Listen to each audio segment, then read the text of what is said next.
Ang Immaculada Concepcion, isa pong paraan ng Diyos para ibalik tayo sa paraiso. Tandaan niyo po, hindi tayo maibabalik ng Diyos sa langit kung marumi tayo. Hindi tayo makakapasok at makakabalik sa langit kung madumi tayo.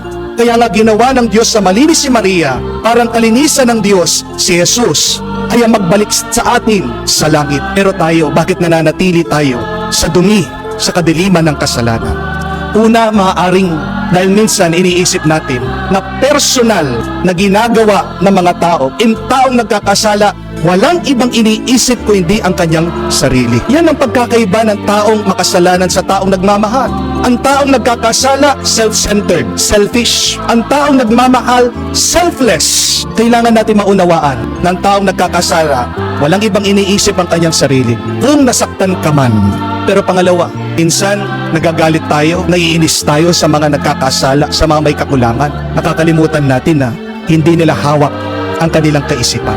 Para maalis po yung ating galit, inis sa mga taong may kasalanan, may pagkukulang. Tandaan niyo po, di sila ay may sakit. Kasi nauunawaan mo na meron siyang pinagdadaanan. Hindi sila perpekto, may sakit sila. Pero tayong mga tao, andali natin magsawang magmahal. Yan din po ang kasalanan natin. Kaya nga kung ikaw ay nagsasawa ng nagmamahal, nagsasawa ng naghihintay, nagsasawa ng naghahanap at nagpapatawad, anong kailangan mong gawin? Bumalik ka sa Diyos. Lagi ka magdasal, naway punuin ka ng banal na Espiritu ng pagmamahal. Nahihirapan kang magmahal ng mga nawawala, nagkasala at may pagkukulang. We start by praying for other people. We start by praying for ourselves. Para kamukha ng Diyos, huwag tayo magsawang maghanap, maghintay at magpatawad.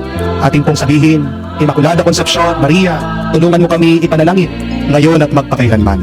Amen.